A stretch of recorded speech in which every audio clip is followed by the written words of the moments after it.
Welcome in, TNCRadio.live. It's Friday night, and that means it's time for Driver Nation. I'm Tom, along with Gary and Steve. We're going to be with you the next couple of hours talking all things in the gig economy.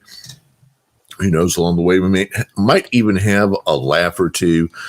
We don't take ourselves too seriously, so don't take us too seriously, except, of course, when Steve's talking about robots. The rest of the time, we're just cutting it up and enjoying each other and enjoying you. I'm glad that you can be with us tonight. You can join us by phone at 706-862-8620. That's 706-862-8620. As soon as I turn on the phone lines, which usually doesn't happen until after the first commercial break. So we're simulcasting here on TNCRadio.live, also on YouTube. Go to Rideshare Rodeo, and you can watch the silliness, but only if you're not actually driving right now. The last thing we want is somebody who is cracking up their vehicle because they're watching us instead of listening to us. So if you're driving, TNCRadio.live. If you're sitting at home or wherever you happen to be, you want to watch us, no problem at all. Go to YouTube and Rideshare Rodeo. Let's jump right in. Steve, nice to see you sitting back down in the home there. Doesn't look like you have any legs in a cast or anything like that. So you must have had a good time out doing your snowboarding thing last weekend. Yeah, 100%. I always do. It was great snow. It was good to go out with my son too. I don't go quite as hard when I go with him, even though he's getting pretty damn good too. But and he even does some like minor backcountry with me, but only stuff that we can like barely just kind of touch on it. Oh, cool. So, and Gary, how you doing? Doing well. Tax season coming up, and everybody's stress just went up just a little bit. Thanks for that. Yeah, say that 3-letter word. Everybody's like, what? No, don't say that. Yeah. Well, good. Things are good here in Houston, Texas. A little bit cold, and of course, big time ice. Just a little bit away from Texas, or away from Houston, out there on I-10 near San Antonio, going up I-35 to Austin, all the way up into the Dallas area, then cutting across into Oklahoma, Arkansas, and Tennessee. Oh my gosh. We still have hundreds of thousands of people without power in Texas, and some of them haven't had power since like Tuesday. Yeah, I saw Austin and Dallas had stopped DoorDash operations, so I figured probably the other ones, and that probably, I mean, usually they wait on that till it's pretty bad. Yeah. Let's see, at the current time, live here on February the 3rd, 2023, 0203-2023, we have 197,000 people in Texas still without power, and nearly 50,000 in Arkansas. Of course, that doesn't say much. There's usually 50,000 people without power in Arkansas, but that's a story. We won't go there. I do like to tease the people in Arkansas. Hey, but a lot of these high winds and this massive cold front, of course, moving into the Northeast, guys, they're saying, this is hard to believe too, that on Mount Washington in New Hampshire, they expect overnight tonight to possibly break the U.S. wind chill record of minus 102. Nice. that's when you go do like those polar bear lake jumps. Oh my god! Really just go for it, Minus 102 on top of Mount Washington, perhaps later tonight. Already 20,000 people are without power in the state of New York. That is going to spread by tomorrow morning. We're going to see perhaps hundreds of thousands of people in New England with no power and massive wind chill. So it's going to be a bit of a mess, that's for sure. Yeah. I guess is it more, since you're not really seeing it so much, is it more? It seems like I read more about Austin than I did Dallas. Oh yeah, Dallas got it. Well, yeah, Austin got it the worst. Dallas got it pretty bad, but they didn't lose power the way they did down in Austin. Tyler, Texas also hit pretty bad. So that whole I-20, I-35 corridor in Texas, that whole little triangle with I-35 on the west, I-45 on the east, and I-20, kind of making the other part of the triangle, that was the area that was hit the hardest. And, interestingly enough, there are a whole lot of politicians and staffers and all that kind of stuff, of course, who live in Austin, and these are the people without power. So it might lead to another interesting discussion this year about how well ERCOT serves our power needs here in the state of Texas. Yeah.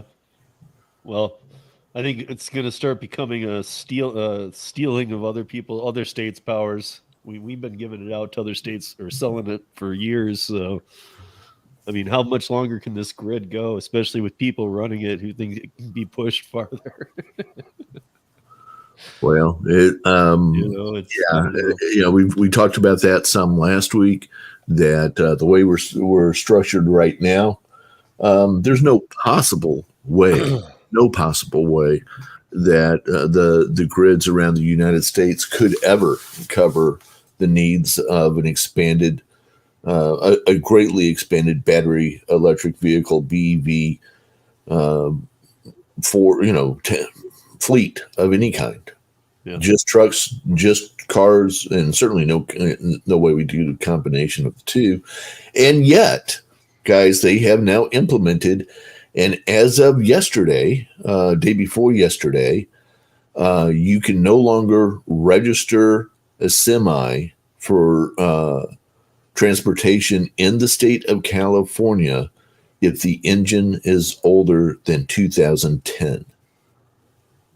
Now think about that for a minute. Can you list it as a recreational vehicle? No, you can't do anything with it. You cannot. Good question. There's nothing you can do. Trucks are made to go. A engine on a truck easily 750 to 1,000,000 miles before you need to rebuild it. Yeah, that's just the way they're built. If you got a truck that was from 2010, Gary, so a good year, a trucker might put on 150,000 miles, maybe a little bit more.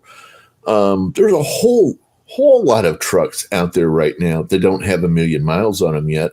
The engine is just fine, and they can't. If they live in California, they can't use that truck anymore. Why is that? Why are they doing that? Because of emissions. Yeah. Just the emissions? Yeah. They're saying that if you're like the old standards, now it's like pushed 2/3 forward on the years back you can have with the truck. So instead of being able to have older models, they're saying, no, those put out too many. You know what? I'm sorry, but I won't say anything I'm thinking right now. Well, I mean, here's the thing. All right. If things get to, really bad in California as far as their supply chain regarding having fuel where they need. By the way, they're gonna too. But whatever. I don't want to hear one complaint, not one, because they asked for this. Okay, so yeah, but you and I both feel for the truckers in this. And that's BS. And that's going down right now. Yeah, right now. So we're talking about. I think the total number of trucks that will have to start operating this year is 75,000 to 100,000 trucks. So divide it by 12. Let's pretend for just a second that it's 72,000. So 6,000 trucks already are now off the road. 6,000 trucks that were working fine day before yesterday can no longer operate legally in California. Tell me that's not going to have an impact. It is. And also, I want to take this quick minute because, Tom, you've known when I've done this before and taken like a little spell out to when I did my interview with Vina Dubal. I kind of focused on that stuff for a couple of weeks and got away from the other stuff. So I have two big of those coming up. I have Mike Harubi a week from today. Like before we do this show, I'll do a live with him. So I'm getting ready for that. But then the following Wednesday, I have Kim Cavan and Karen Anderson. We're going to go through all the trucking, all the new jobs in America, what's going on with the Biden proposal, everything. These are the people. I've got the three. I've got one guy and then the other two. And those are the three. If I were to pick three people to talk to, those would be the three. So I have to really like focus in on this stuff for the next week and a half or so.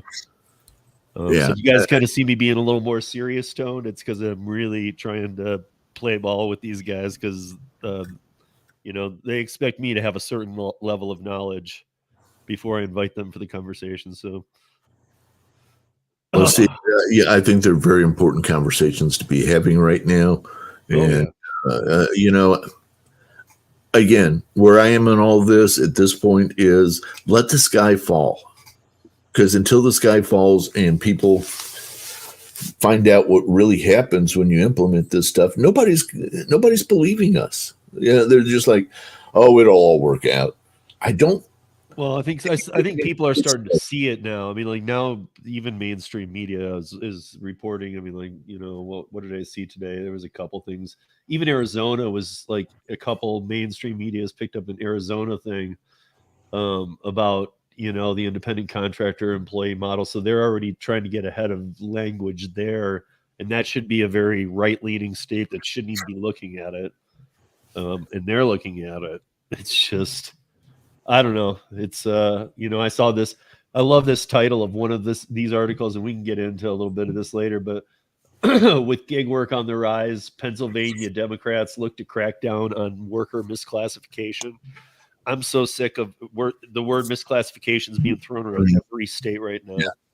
Because that makes it that makes the issue an issue for we're here to help you because you've been misclassified.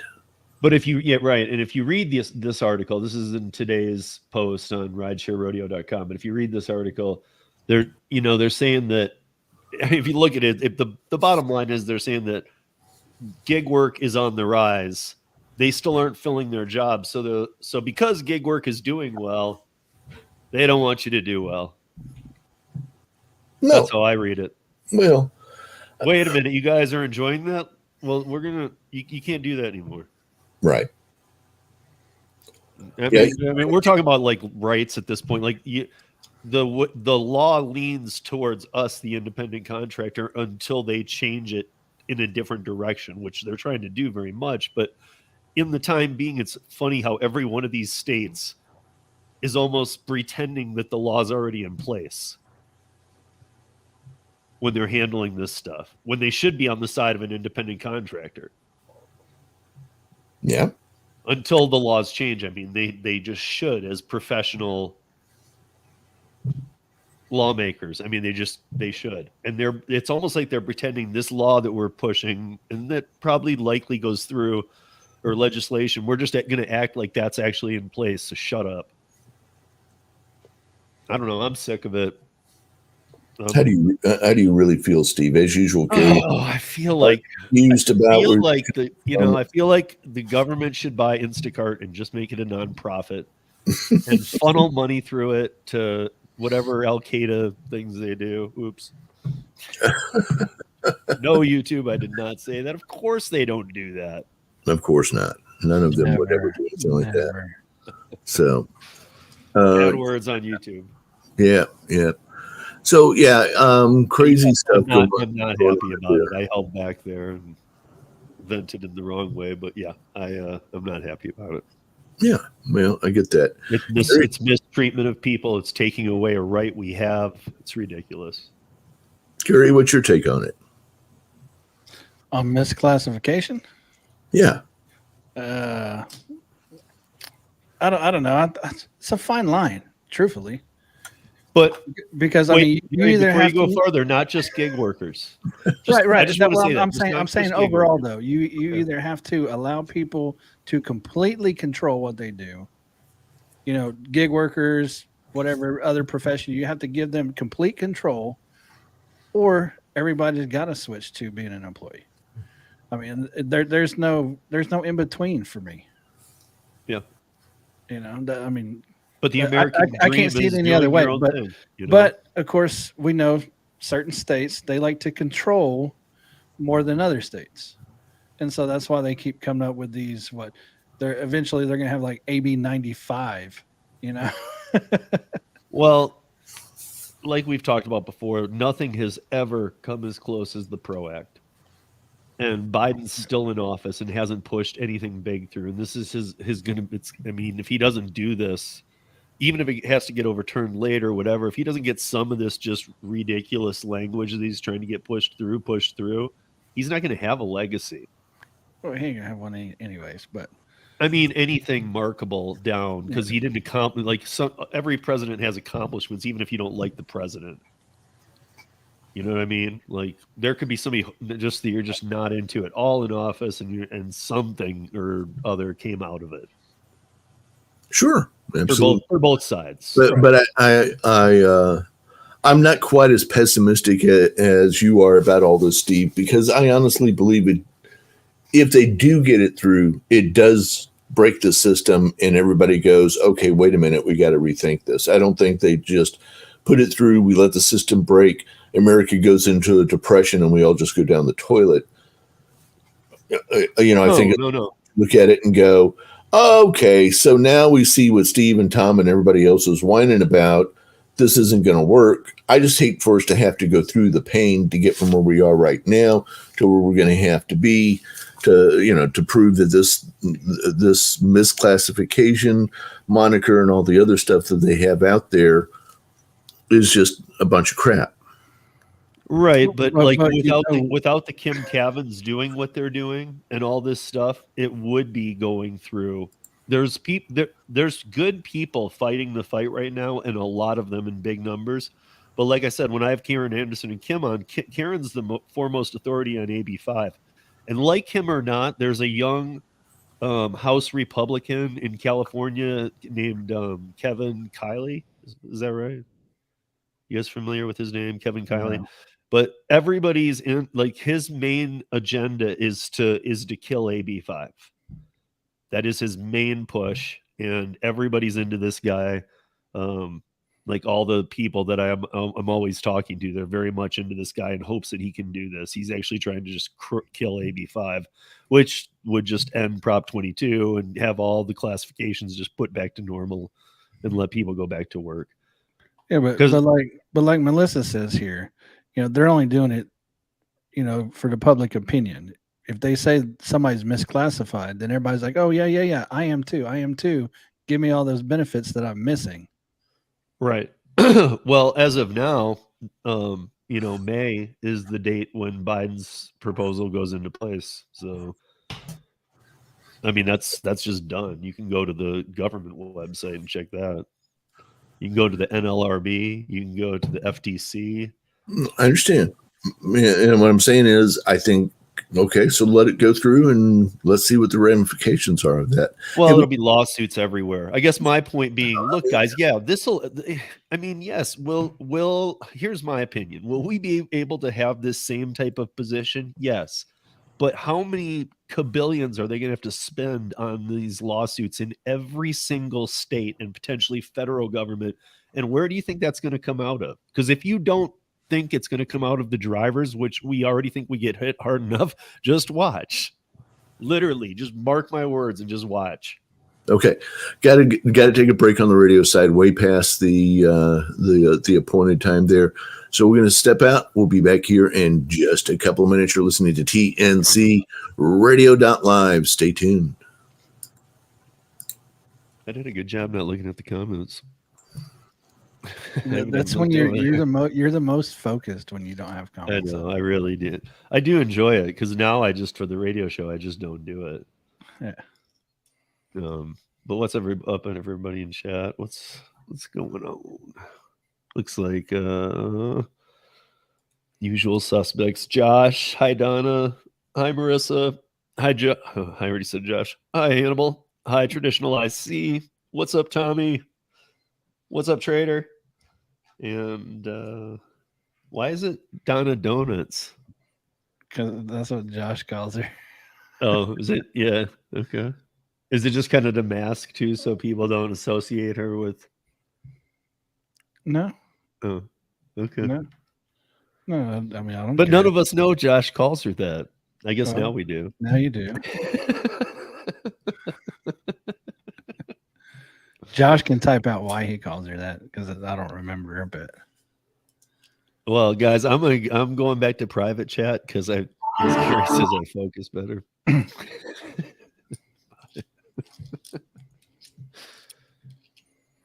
You do focus. You're always super focused when you don't have the chat open during I the know. segments. I am bad about watching the chat too, because if I start seeing something, and I know you've done this too, but like you see something and you don't know what it relates to, so you got to go back. And sometimes, like in our Thursday chat, when it's moving quick, man, like the whole thing is like universes collide. That's fine. Normally if it's something we're currently talking about and I think it needs to be on the screen, I put it up. All right. Gary, did you see this guy who said this Casper in today's articles, the top one? It's not the top one, but it's the first one. Doesn't mean it's the biggest. Yeah, but Casper man outraged by DoorDash. Yeah, but look at the order, man. Like it's actually not that what you'd consider that out of line, but it is. But I know they go even more than that. But that was the markup too. Now, don't get me wrong. $47 is the total for like 2 burritos and 2 tacos or something. No, there's got to be a lot more than that because you look. There's roll back. It says it right there. Roll back where? I'm looking at the receipt right here. Right. But he's saying for 2 burritos, 2 soft shell tacos, and a couple sides of potato olays. Okay. Right, well, it doesn't sound like enough to be 3, 2, 1.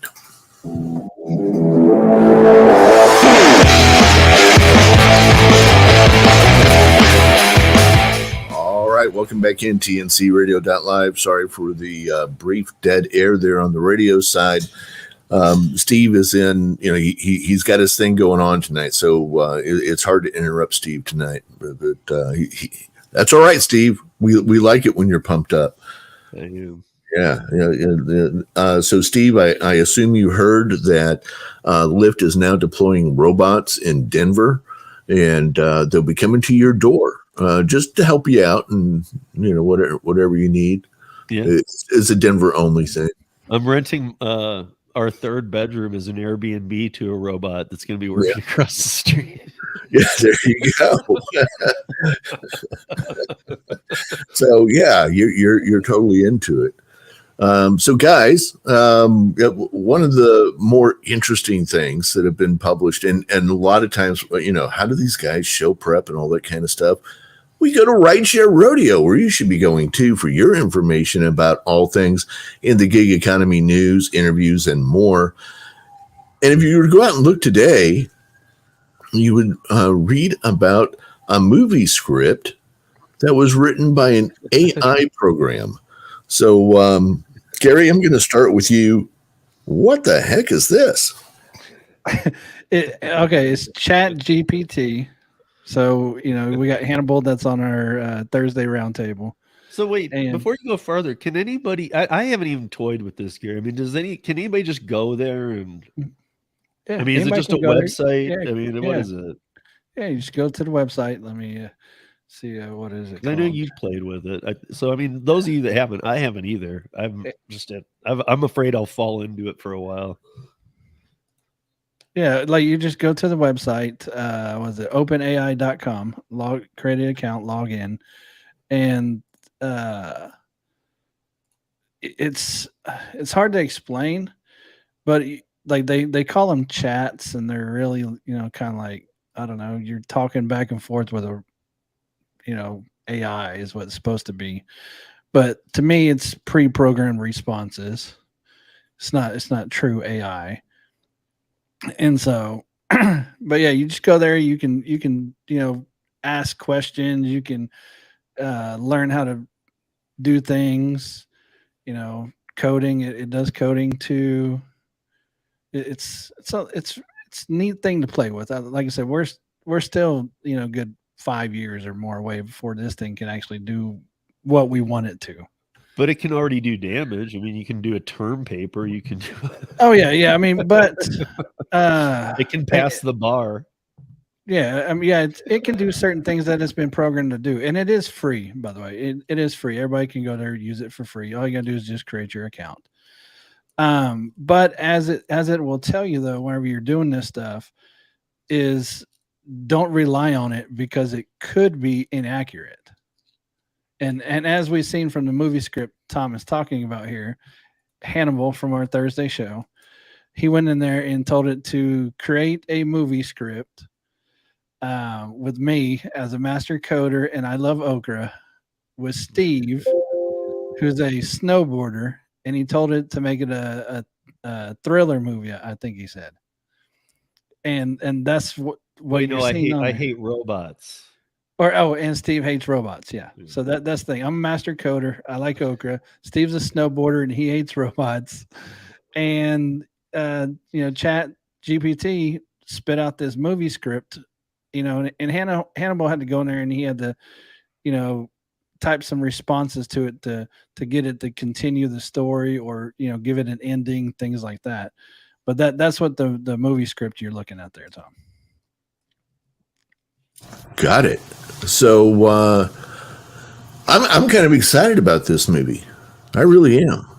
I think this is going to be a great film. In fact, I don't know if you guys know this or not, but they've already put out a little teaser about the movie. Have you guys heard about that? No. Yeah. Well, let's check it out. I'm going to start it off and then stop it and get a sound check from you, Gary.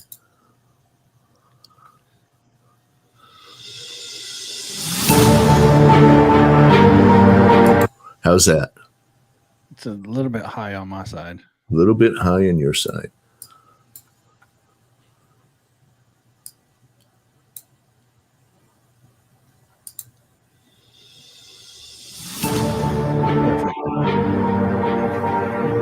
In a world where technology reigns supreme, sometimes the only thing you can count on is friendship. Coming this July, it's Middleton Tech. Gary and Steve reprise their roles from the zany comedy Stupid and much, much more stupider, only this time, it's for real. Forget the slapstick comedy. Things just got serious. And that person in the shadows might not be a person at all.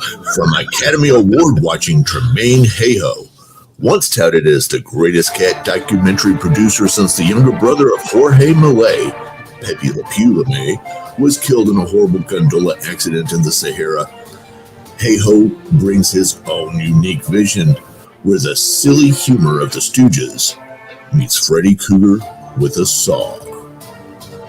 Written by an AI program, the critics are unified when they describe the movie as weird, different. Even Quentin Tarantino said, "What the fuck was that?" This movie has not been rated, but let's face it, it ain't no Disney film. I can't believe Tarantino spoke about it. What can I tell you? And directed by Academy Award-watching Tremaine Hayhoe. Oh my gosh. So I had a little fun with that. I did that. Did you? You obviously read it. Oh, the whole thing, yeah. No, I had a blast with it, it's really, there's so much serious crap out there and so I'm talking to the to the audience out there watching us or listening to us who, life is just stress. It's just so much stress. Gary says the word tax, and a whole bunch of us went, "Oh, cool, wow, no, taxes, oh." There's so much crap out there, and so many people killing each other. It's just crazy stuff, just crazy stuff, and so I'm looking for the humor this week. I really am. Ice storms, people dying in ice storms, people freezing to death in Texas, all that kind of stuff. That's funny to you? No, I'm just saying with that kind of stuff going on, we got to go look for the humor, and if we don't see it, let's build it, because It's just. I mean, Tom, you can whenever you need just a laugh and good-heartedness, you can always just Google search Lyft or Instacart. That's always funny. I mean, just the results of just putting either of those words in is just always funny stuff. True that. You got me. Yeah. Watch, any of you guys go do either of those words right now. I challenge anybody and just see if one of the top 5 stories isn't just hilarious. Their version of hilarious, though, might be a little bit different than your version of hilarious. Sometimes you got to look for the hilarious, too. Sometimes you have to read one of these stories to go, wait, this isn't... I mean, it's like, it sounds serious, but then you're like, this... It's like the clickbaity one about the lady who saved the day, but really caused the problem. So have you guys heard about Lyft Comics? Speaking of laughter. Lyft Comics? No. Yeah. Okay. You guys know who Kevin Hart is, right? Of course. Okay. So he has started something. Let me put this on the share screen. That's the one where he drives left, right? Right. Yeah. And he's trying to make people laugh and that kind of stuff. It's pretty funny. Laugh Out Loud. Laugh Out Loud. The multi-platform comedy brand founded by Kevin Hart and Wheelhouse Entertainment has announced the launch of the new comedy competition series, Lyft Comics. And at a time when he feels like the world needs a laugh, Lyft Comics is a celebration of unexpected humor, showcasing the magic and connective tissues of comedy. The new series is executive produced, blah, blah, blah. Lyft Comics is the latest example of how Lyft Out Loud develops new formats to spotlight what we're doing. We're excited to see this partnership, blah, blah, blah. So it's a thing. Go look it up. And, it's... Okay, I don't want to be the downer on this. Oh, you always are the downer on this. But it was in 2021. It has not renewed its season yet. Yeah, well, that's kind of the story of my life. Every time I find something I think is good or funny, I find out that of course it got shut down, dude. It's not PC. God. Yeah, I did all 4 seasons or all 3 seasons, whatever it is, of Prodigal Son, only to find out there is no final season. Give me a break. Hey, we need to talk about this Beaver Falls. I love the title. I hadn't thought of it myself, so I thought that's pretty cool, man. So there's a restaurant manager. We've talked about Dasher's probably doing this, but Beaver Falls restaurant manager says delivery drivers are dashing and dining. Now, if you do the math, I think it's really funny because, dine and dash. But right. Dash and dine is exactly what we've talked about. Sometimes going in, just looking for some food, grab it and leave. You're not even working for DoorDash, whatever. You're just taking some food. Well, they make it so easy. I mean, I know, it's like, are people that don't even dash like noticing this, like how backed up some places are, and just like, dude, I can just come in here and grab stuff. I mean, I don't know. I thought we were past all that. I thought we were to a point where places were keeping it. Even Chipotle's gotten better about where the placement of the racks, the pickup racks. Well, I noticed on a lot of the restaurants now, like they had that concept of, we're going to put everything out there so it's quicker, easier. And then they quickly realized we can't do that. People steal that stuff. Yeah. And so now they got this rack out there that, essentially does nothing. And then they got notes on it that says, please see counter. Yeah. I mean, there's still a few stores that, I walk in and like Firehouse Subs, they still have their rack, but other than that, always got to go to the counter. So, did you see the last article? I just threw that one in there because of you, Gary. Really, it wasn't. I know. I seen that. Which Oklahoma City store is? Does that make sense to you? Does it? Well, I didn't get a chance to read it yet because we started the show. But I threw that one. I threw it there for you. I was like, yeah. I wanted to see if it was true or if what they were saying seemed right to you. Yeah, did you see it on there though that it says Kroger has a no tipping policy? Yeah, I know that from the pandemic, man. What do you mean no tipping though? I mean, you can't. I tell employees at the very beginning of the pandemic. I was cash tipping some of the registers, and it was fine at my local King Supers, which is Kroger owned. However, at about 8 months in, they let it go for a while, but they just got to this point where even every register person, every bagger, whatever, had to be like, "I'm sorry, we can't take tips."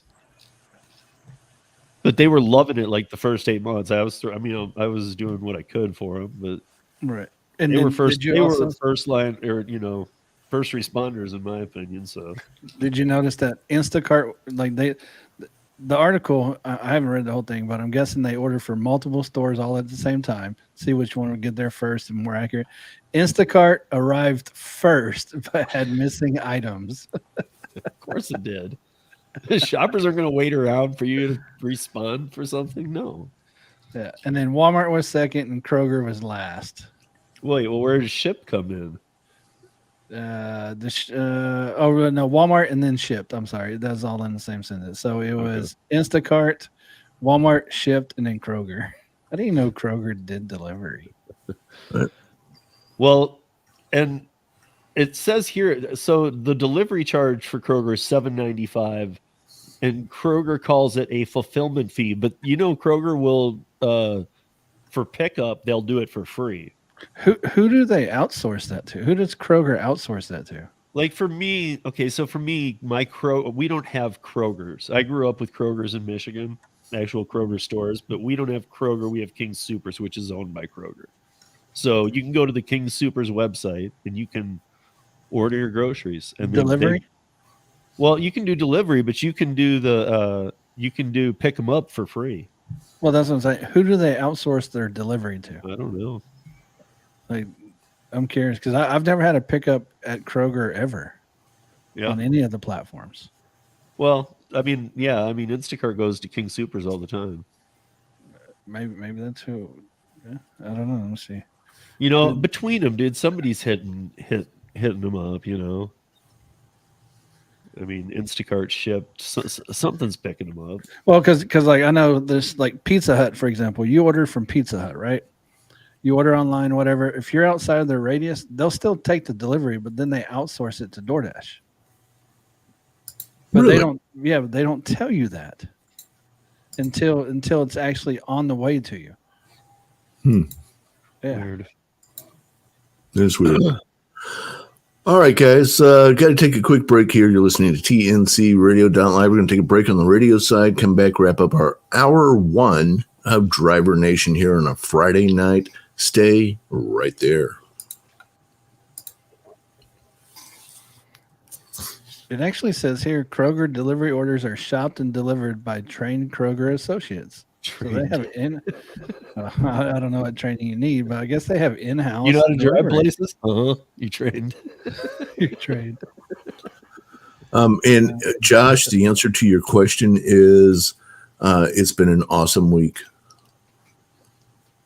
Awesome week. Oh, on your poker, I was going to get that out on the break. It also says that Kroger uses Instacart and Shipped as well. So, yeah. So you didn't even notice, but the bottom of that Casper, Wyoming article has a link to a Mushi Moo video. It's his video, The Harsh Reality of Door Dashing in 2023. I got to hit the restroom, guys. I'll be right back. All right. They don't even mention him here, do they? They don't even give him any credit. They just pop it in there. Yeah, his video. I guess it's just probably populated random. Yeah, but now that we're talking about that, like I said, though, the guy knew what he was ordering. So I know, dude, but why you gonna complain? Well, because man, you know what? Oh, I just saw it on my phone. It's $16 in fees.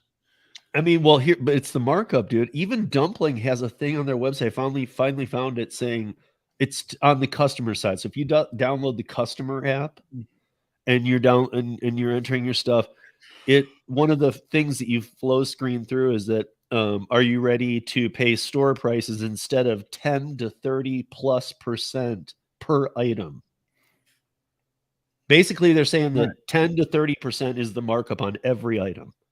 We already knew that, though. I know, but we were trying to give it some benefit of the doubt. Like maybe it's not as bad as we think, or it is. It's horrible. That's terrible, before any of the fees and everything. But that's the same why thing. These are marked up items, and then you got what? You got $3.99 delivery, $8.99 service fee. What the hell's the why is the service fee twice as much as the delivery?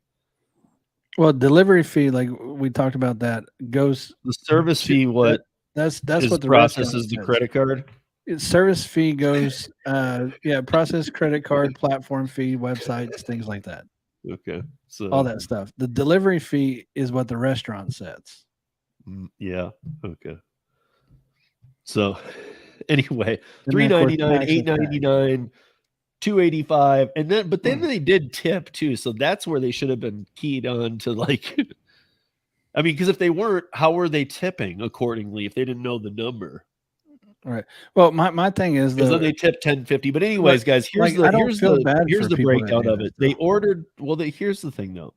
They ordered 2 burritos, 2 soft-shelled tacos, and a couple sides of potato ole. Sounds like about 2 people's worth of food. $73. Come on.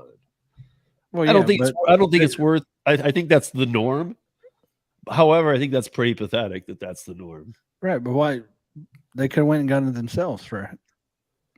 I mean, you're paying for convenience. I mean, I'm not going to feel bad for you if you're ordering on these apps and you're going to complain about the pricing because they show you the prices. I do this too. This is what I'm blown away by. And we kind of were talking about this last night, Gary, but I didn't specifically say this. Why am I when I am like testing around with DoorDash, why am I delivering to neighborhoods? And I'm not judging anybody because I myself can't afford to use these platforms. I wouldn't anyway because I prefer to go get my own stuff. But I can't use these platforms. I'm not talking about getting groceries either. I know that's a different story, but just food delivered on a nightly basis. Like a lot of my deliveries that I was taking were going to areas that I know are lower income areas. 1 minute. No, that means hold on just a second. Here we go in 3, 2, 1.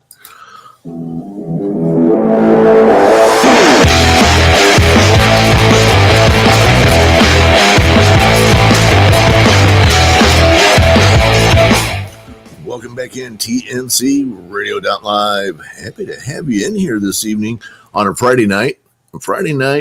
Talking about all things regarding the gig economy. I've got Steve and Gary with me. We've got a whole bunch of people over there on YouTube. We got listeners listening on the radio side on TNCRadio.live. Thank you very much. We know you have a lot of choices these days for where you can spend your time on a Friday night. And we're awfully excited and honored that you would spend any of that time with us. Steve, you've been doing this for several years now, right? What, gig work?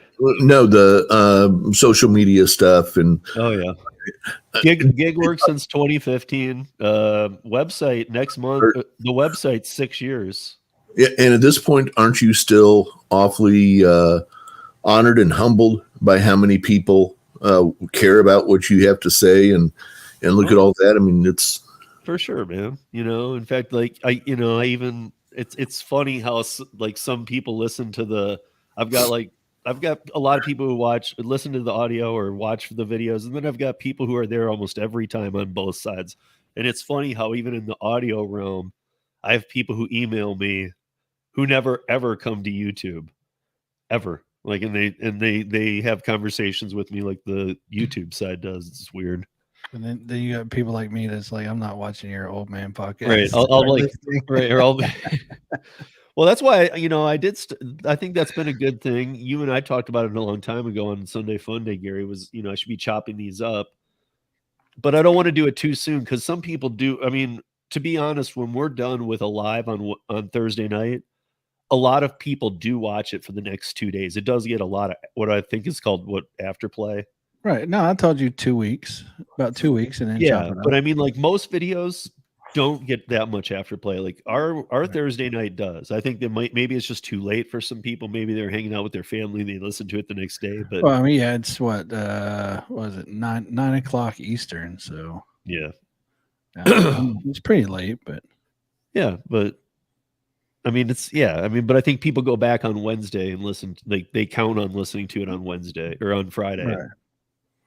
You know, they just know they'll listen to it Friday, or they try and catch it live. But yeah, I mean, I think chopping up some of the pieces has been cool. It's definitely helped the algorithm expose me to other people who then even watch the lives, because I think our lives are different, because I think that they, you know, we have a format, and even though we might run a little over like we did last night, you know, we really do target like an hour 15 on Thursday, and I think we've been pretty good about it. Usually at most maybe an hour and a half lately, but sometimes Steve just likes to talk.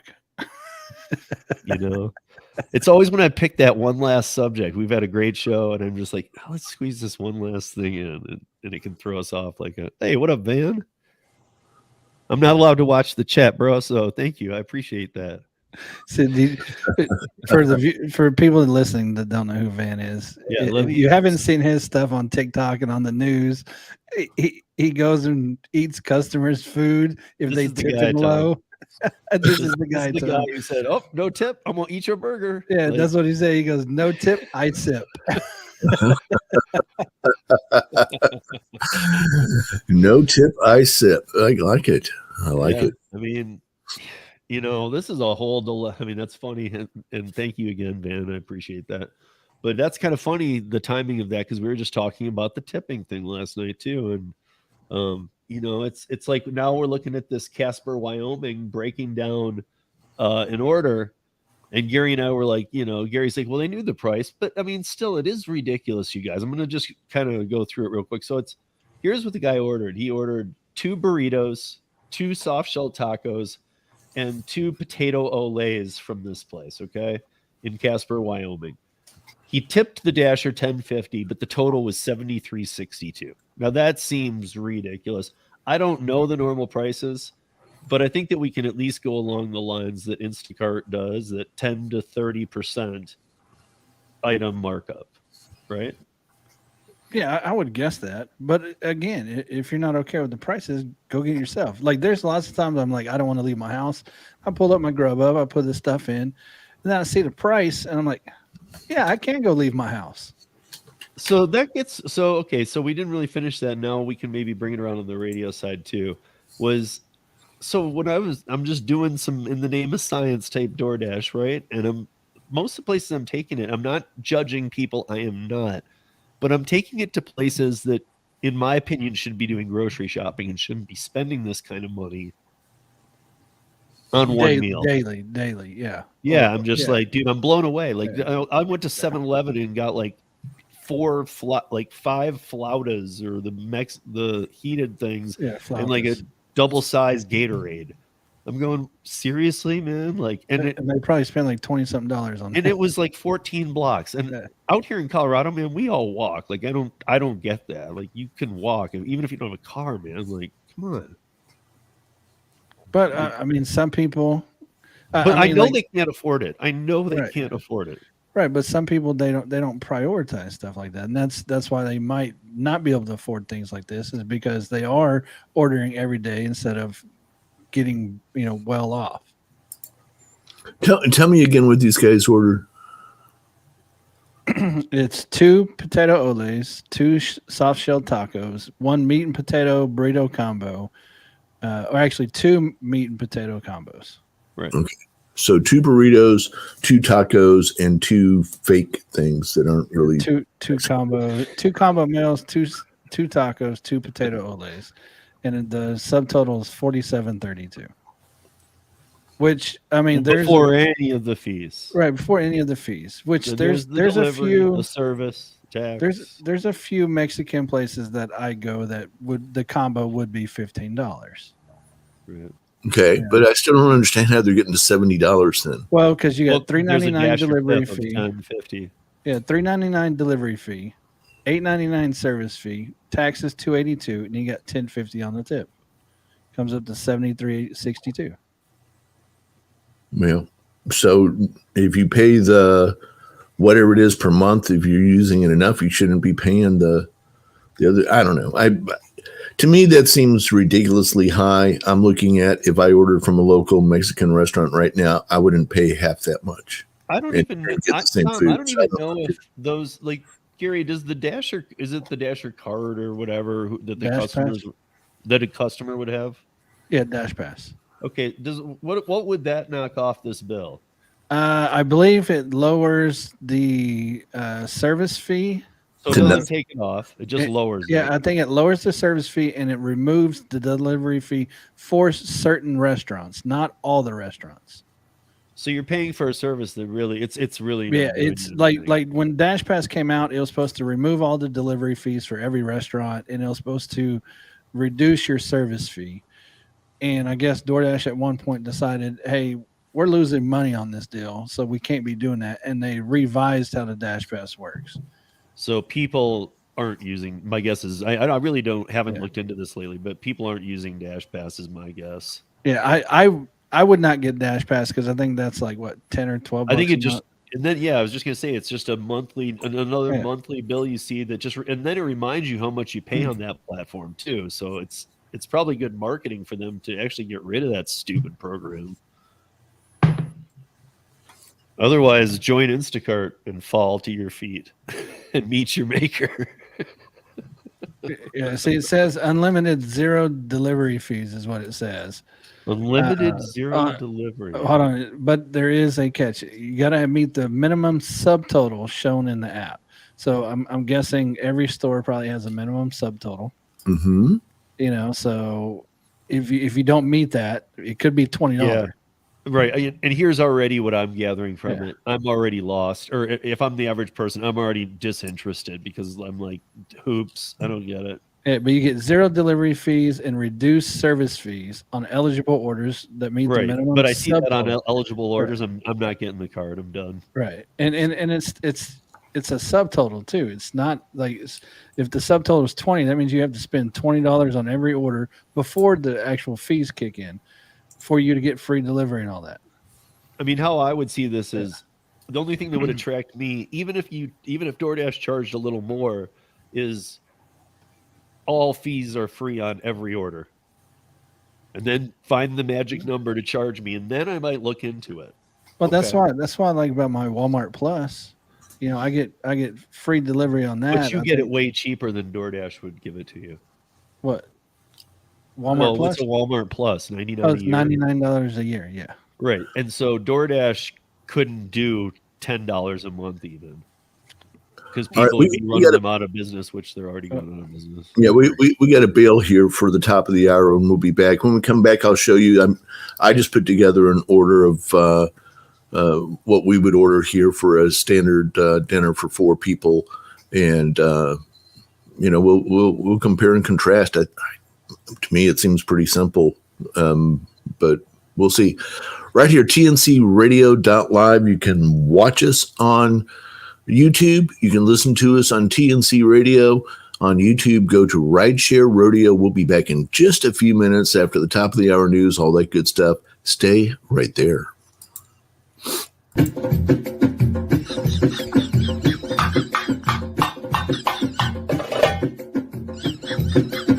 Oh, well, in that spot where Tom's at, too.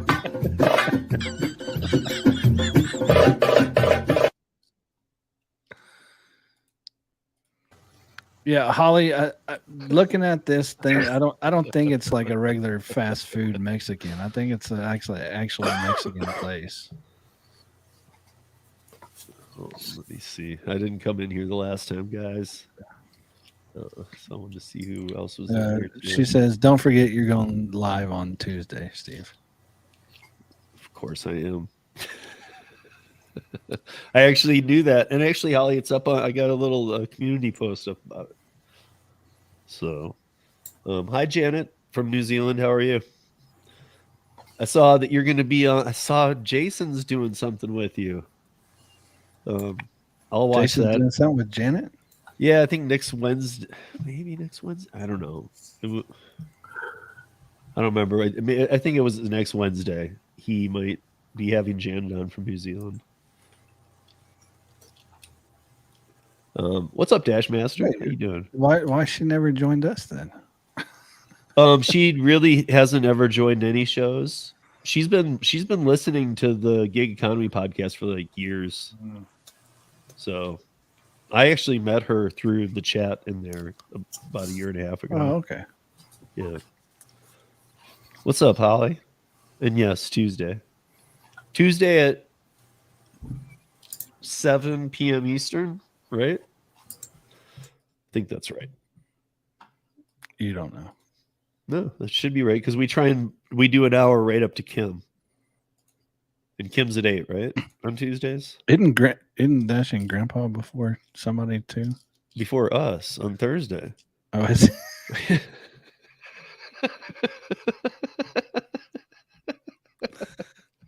Terrible. There's too many of you people.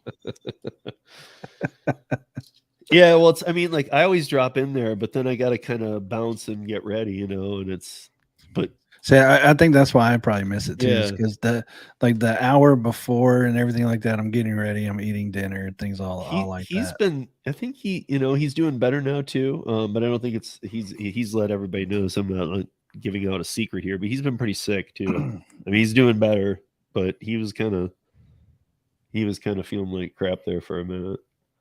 Be right. I'm gonna use the restroom.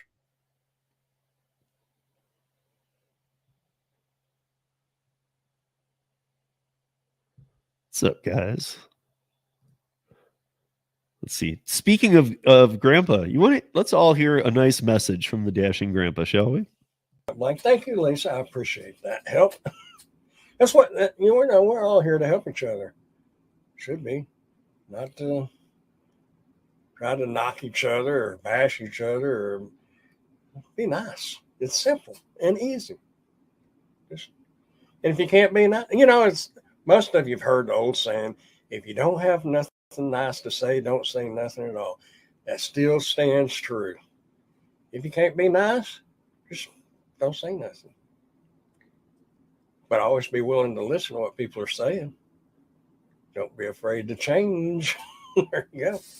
Because you might learn something by making a change, by listening to somebody else, even though it's a different way of doing something that you're doing. Be open-minded and listen. It's good advice from Brandon. If you guys ever watch Brandon, or if you ever watch Dashing Grandpa, I do. I try and, he used to do when he was starting up the lives, it was a different night that he was doing, but I always try and watch it because I feel like something like that comes out of everyone. I feel like in every episode, one or two of those actually hits where he doesn't even know it, but he's putting out some real stuff. Oh, I like Brandon. Oh, for sure, man. Yeah, just like I said, some of it coincides with dinner time and whatnot, and right before our show. The fact that Gary even said I like Brandon means he's watched a video. Gary doesn't watch anybody's video. He doesn't even watch my videos, dude. I don't watch your videos.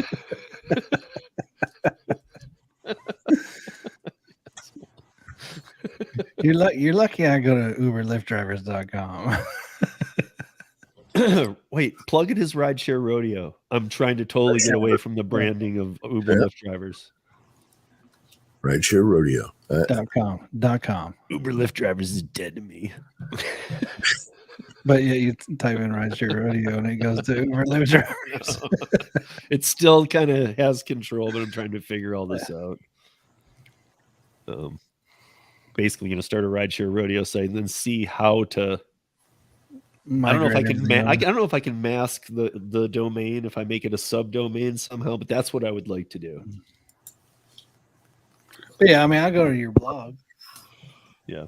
Check out the stories there real quick. See if anything catches my eye, like the Oklahoma City. I can show you how to do that sometime, Steve, if you want. Here we go. In 3, 2, 1.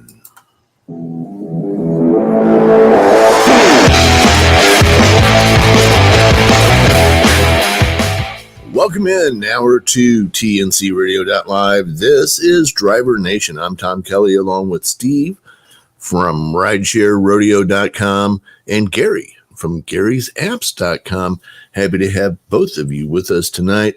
Guys, been talking about all sorts of different things, but Steve, I'm interested in, if you click over to RideshareRodeo.com, take a look at all the different stuff that's out there. There's a part where you're talking about Walmart Intelligent Retail Lab. Could you tell people what are you talking about? What is this? That is the end of humanity. Okay, good. Yeah. Have I got your attention?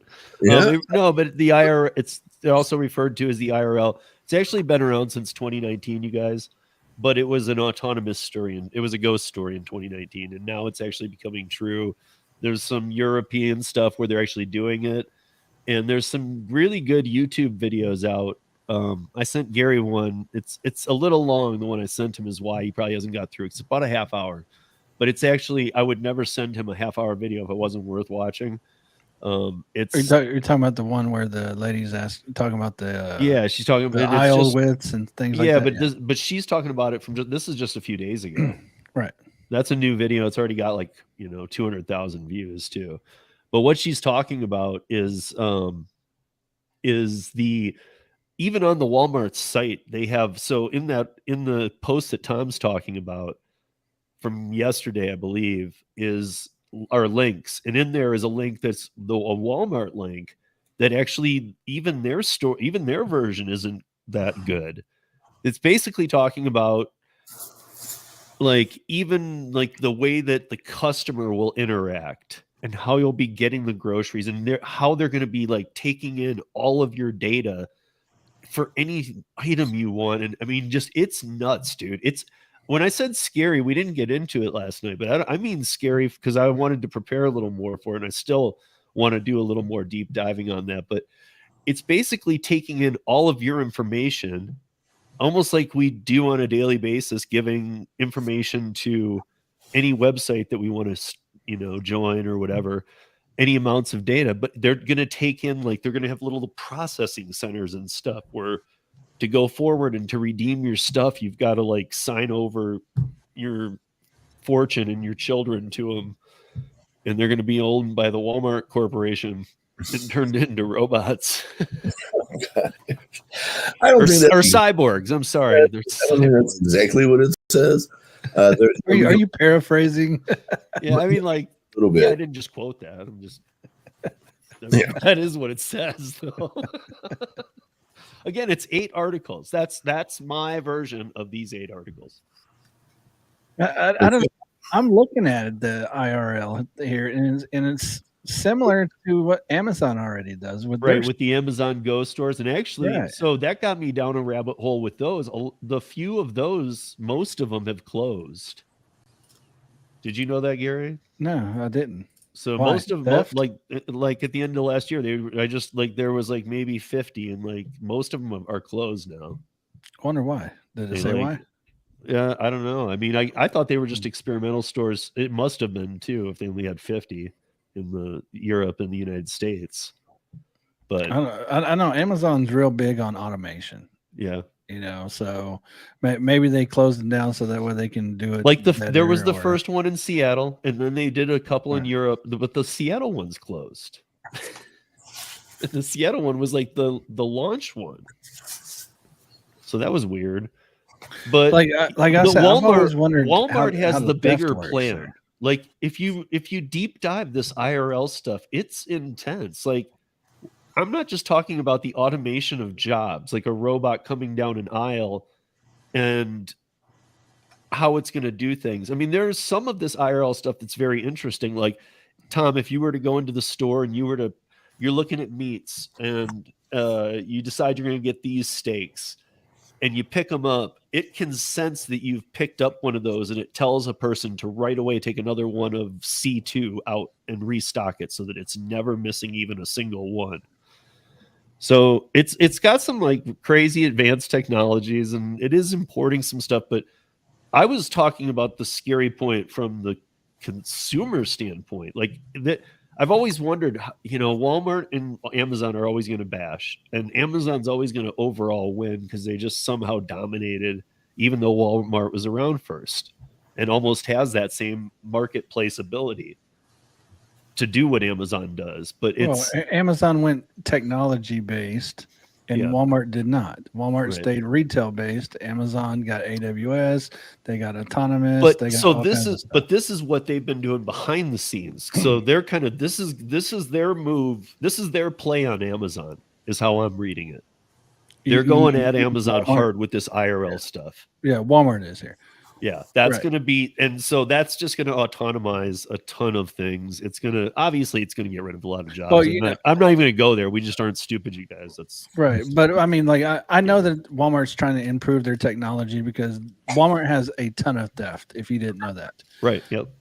Like the self-checkouts. That's what part of this is. They don't want you in the store anymore. Right. Well, the self-checkouts, Walmart came out and said that's probably one of the worst things they ever did because it increased theft, so bad that they actually had to redo their self-checkout technology.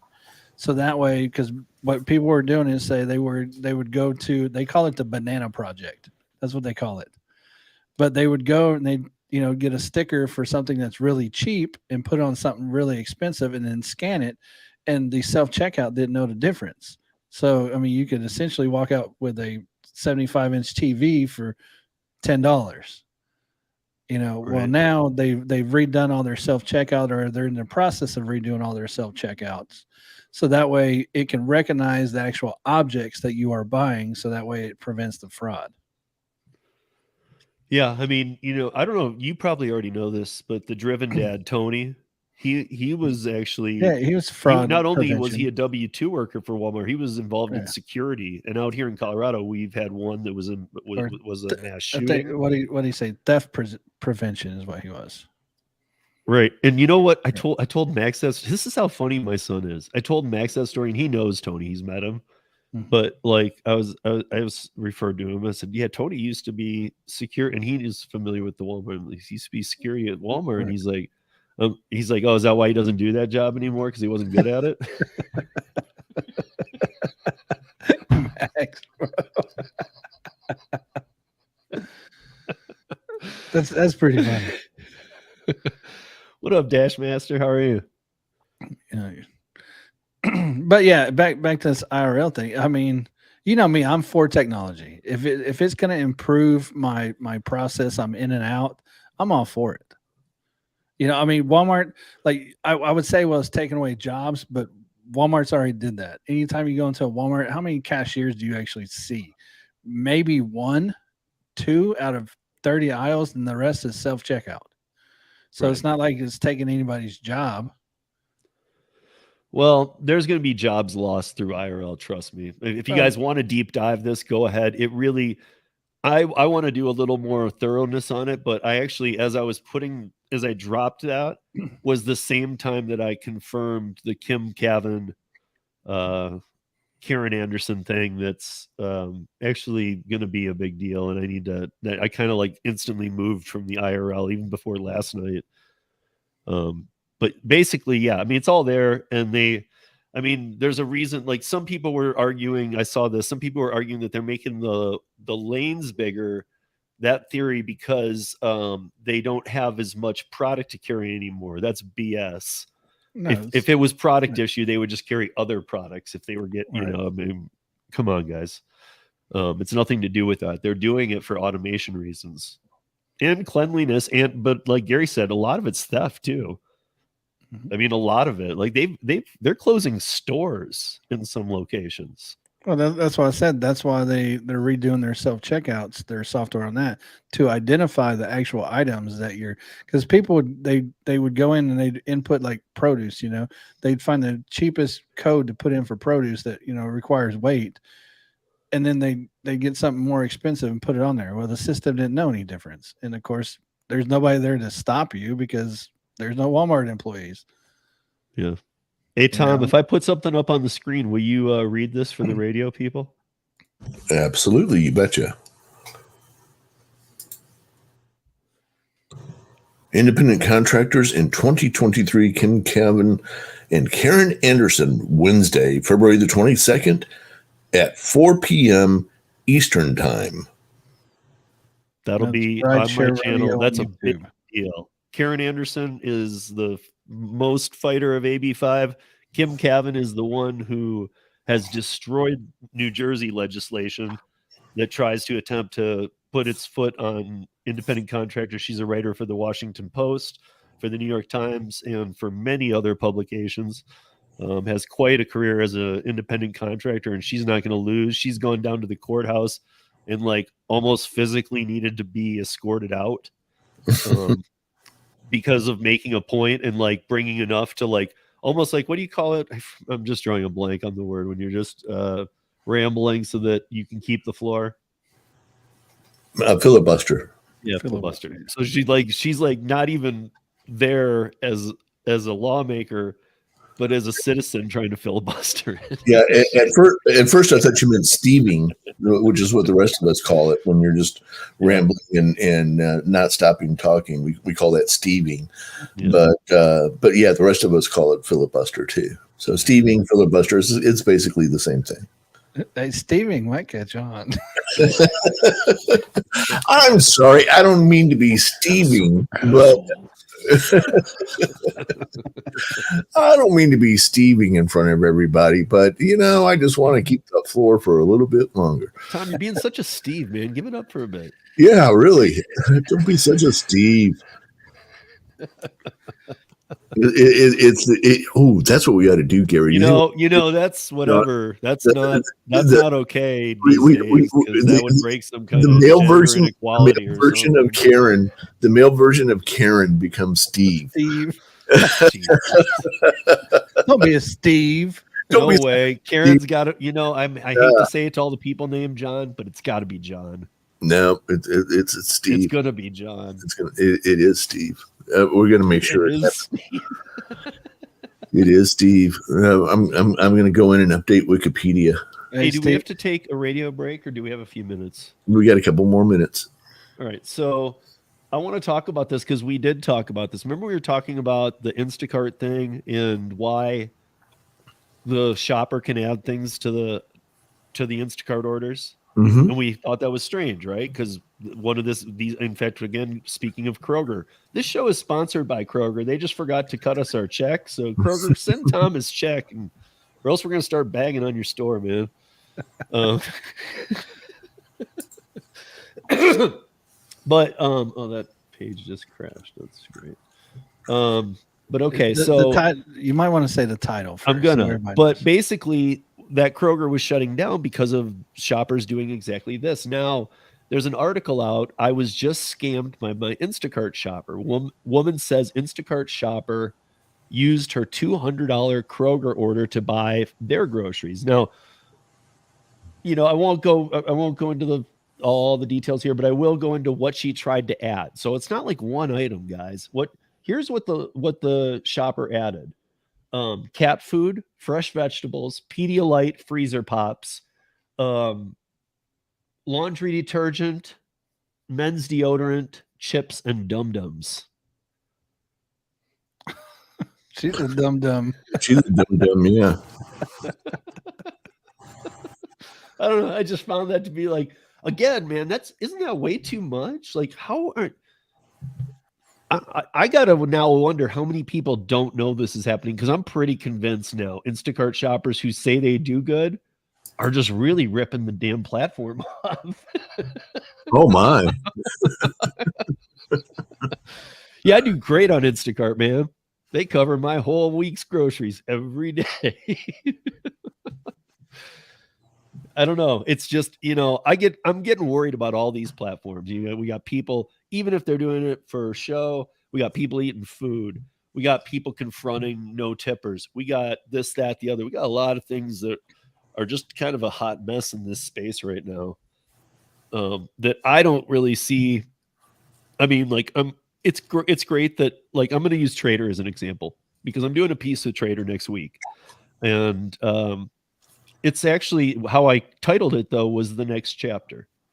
And I don't want to talk about all the stuff that he's been about, all of that. I'm done with that. So, but what I will say is, I'll say it here tonight. So Trader did something where he was confronting no tippers. You guys can go to the Dashing Traders site. If you haven't seen it, check this out. Where he's confronting no tippers. It's not necessarily my style. I get it, though. I'm not sure how many customers watch to appreciate that, though. And I think that was the level he was trying to hit, was the customer level.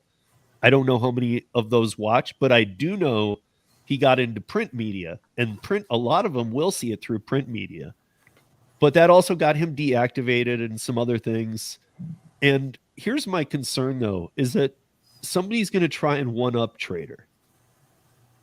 And I know he said, don't do this. This will get you deactivated. He was giving enough warnings. If you do what I'm doing here, you will get deactivated. He just wasn't yet, but he has been deactivated since. So he was correct.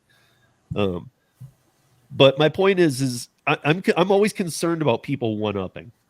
You know, I mean, Gary, I think you know what I'm saying, especially in the YouTube space. I do. I mean, somebody's gonna one-up it to try and build their channel. But my thing, it's not even that someone's going to one up it. It's just, at this point, do you think customers even care? I mean, really, it's not changing anything on their side. All these viral stories, we know customers seen it. I've seen TikToks that have 1 million+ views. Nothing. The reason I think it's getting some traction is what I told you last night, because I think the consumer has TikTok. Like, if a consumer has YouTube or whatever, they might see something. They don't post to YouTube and all that, so they don't know that. But if you have TikTok, you might be posting with your family. Now, if you're mad, you can post on TikTok. So we're seeing more reviews from customers. Right, but even on TikTok, though, we're seeing all these viral videos on TikTok, but nothing is changing from the customer side. Right. If anything, the viral things we're seeing is that they're mad at the drivers for things. Right, and things if correct, out of our control too. But if a lot of them are correct, things that they damn well should be mad about too, stealing. Oh yeah, that's all. I mean, some of this peeing on their house. Yeah, come on, man. I mean, 8% of drivers do that. Like okay, but 80% of drivers do it. I 100% guarantee all three of the panelists here right now would kick the crap out of anybody for pissing on my house, man. I wouldn't even let you get your pants up before I had you back on the floor. I mean, that's no joke, dude. If you're like delivering me food and then peeing on my house, we're not even having words. And I'm not trying to be a jerk, but. Well, what I'm saying though is nothing changes from these videos, the viral videos. Like for example, Van, since he was in here, he makes these videos. If you don't tip, I'm going to eat your food. If you don't tip, I'm going to drink your drink, whatever. Van's, I we think still Van have has a different style of it, though. Like, you almost had to take it with some humor. Well, I know, but I'm saying we're still getting no tip offers. You know, freezing cold weather. Some places were -10, no tips. Snow, 2 foot of snow, 3 foot of snow, no tips. Like at what point do you think it's going to actually affect the customer to where the customer goes, oh, maybe I should tip? Look, Gary, let's just give the final answer everybody's kind of always looking for on YouTube. Let's just give it to them right now, which is, dude, as soon as your market isn't oversaturated with something, it will pay more. When it's oversaturated, it won't. Because they're going to lowball you all the time. And the more oversaturated they can make it, the lower ball they're going to go. Oh. But if they ever start drying up, yes, they will pay higher right away too, because they will want to repopulate and they will want you taking high orders until they do. You know, people complain a lot about Grubhub, about how slow it is, blah, blah, blah for them. My highest offers come from Grubhub. I don't know why, but it's the slowest of the three platforms, but it's the highest paying of the three platforms when offers come in. It's up front too. Yeah, it's up front. Nothing's hidden. So, and it's not like Uber where it's up front, but you can tip bait, and there are people tip baiting. That's not an urban legend, guys. Especially on Uber Eats, I've been hearing a lot of stories from people about getting tip baited lately, which I think everybody knows how we all feel about that. I mean, that's just pathetic, you guys. Like the fact that you go in, put a tip, and then pull it out. You know you're going to pull it out too. You should never be able to pull. You should be able to add to, but never pull. But I guarantee you, and I know I might be stretching it here, but I don't know. Do you guys even think 10% of the people who pull out the tip, it was truly because they planned on tipping that, but the service was bad? Or do you believe that they tip baited because they've ordered enough times to know I'll get my food hot and fast? I've never heard of anybody doing it. I've never seen anybody do it. It's never occurred to me to do it. Does it happen? I'm sure that it happens at some percentage, but I think it's a very low percentage. I really do. Well, I've removed a tip before. I have. Because of service. Because of service. Like, I ordered something like, and then it gets there and it's all smashed up and cold. And it's like, why? I even tip good. Yeah. Or like, and I typically, I do priority service whenever I order from Uber Eats. You pay $1.99 extra, you get priority. Yep. If I see my order go a different direction first, I know you're working two apps. Yeah. Or you're stupid. Yeah. Well, no, they're working two apps. So if you're going to work two apps on my good tip and my priority service, or they have to get their drugs first. Yeah.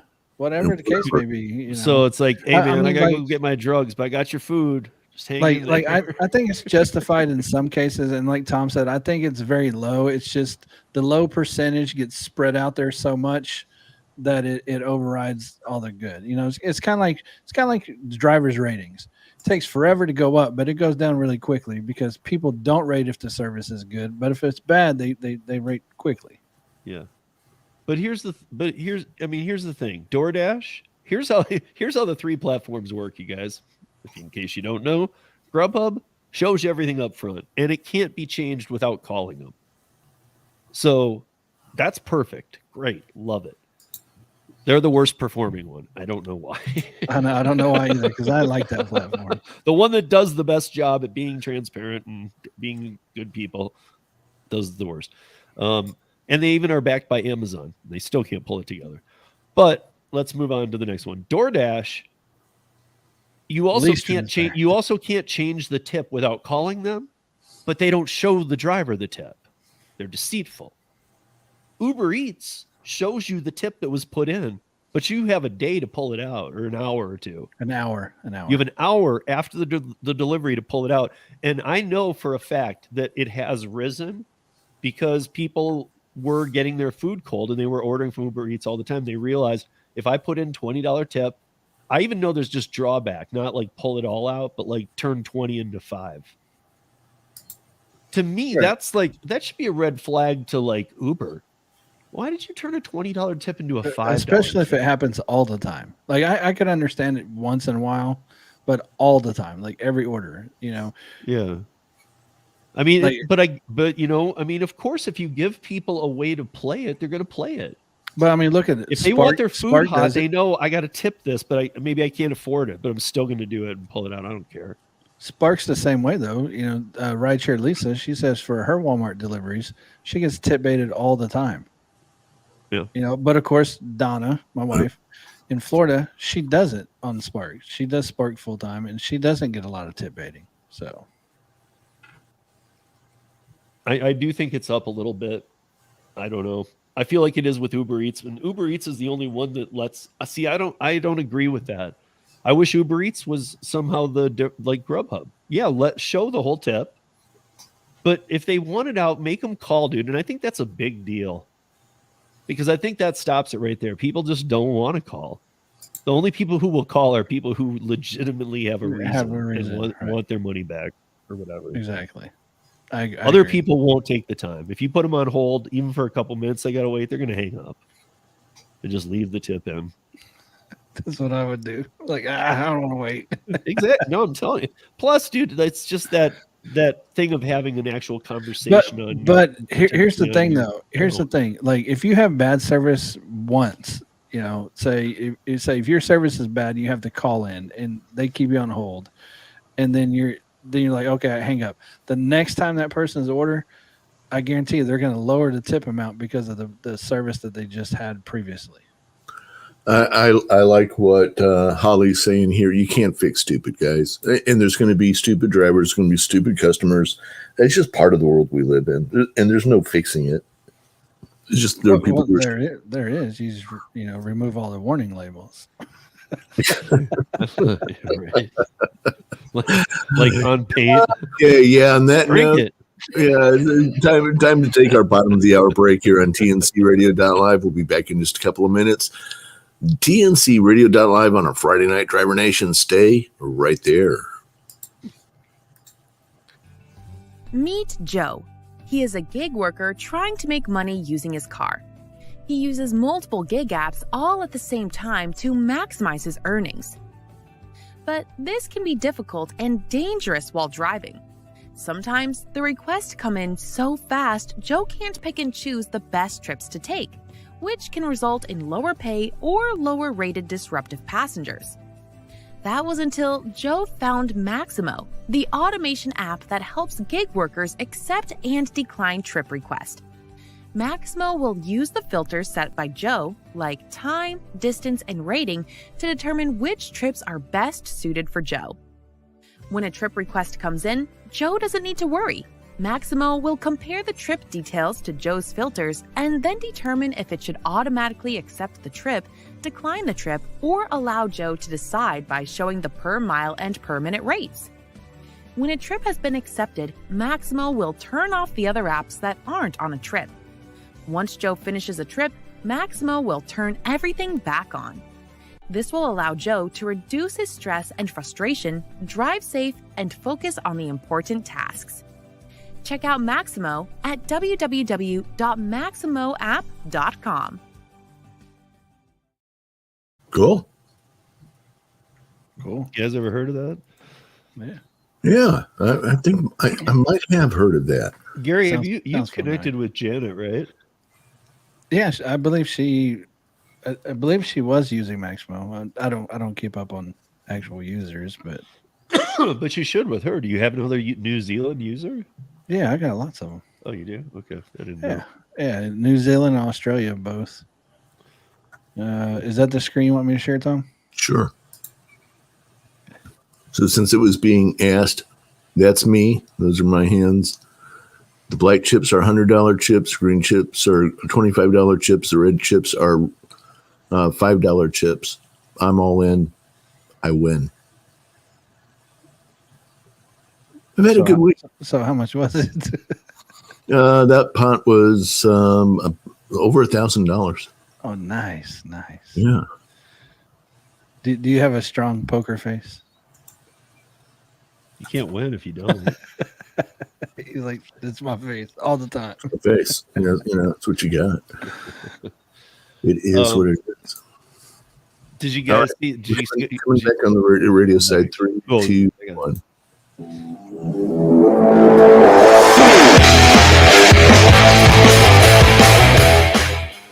Alrighty, welcome back in TNCRadio.live, live on a Friday night. It's Driver Nation time, talking all things in the gig economy. I'm Tom Kelly here with Steve and Gary.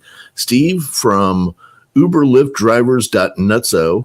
No, I'm sorry. I mean, Rideshare Rodeo, and Gary from Gary's apps.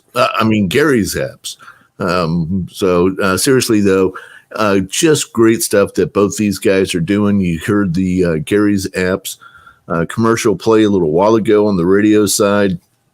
We just had a different version here on the YouTube side. We're simulcasting tonight on TNCRadio.live.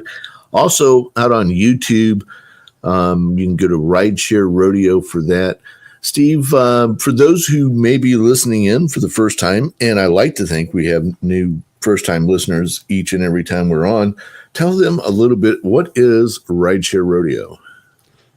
Yeah, so 6 years, coming up on 6 years of doing like stories, blog posts on the website. Still post daily over there. That's where kind of all the information starts for the podcast. I have an audio podcast, Rideshare Rodeo. Can be found on Spotify, Apple, Google, any pod player. And then I've got all the social media channels going. I've had my Twitter going for quite a long time, the YouTube channel going for a couple years, and it's going stronger and stronger. I think I cover a little bit of everything. I think that for the gig economy, it's hard to peg down what I do. Somebody can come in and watch, like I was saying, for about the next 8-10 days, I'm going to be focused on a lot of that kind of stuff. So if you find the channel, you might find me during a very serious time, but there's a joking side of me. who also can joke about robots and autonomous. And I don't know. I think I covered the whole spectrum of it all. I sometimes get heated. I'm absolutely passionate about it. And I think everybody knows that. I can get very angry, but I can control it too.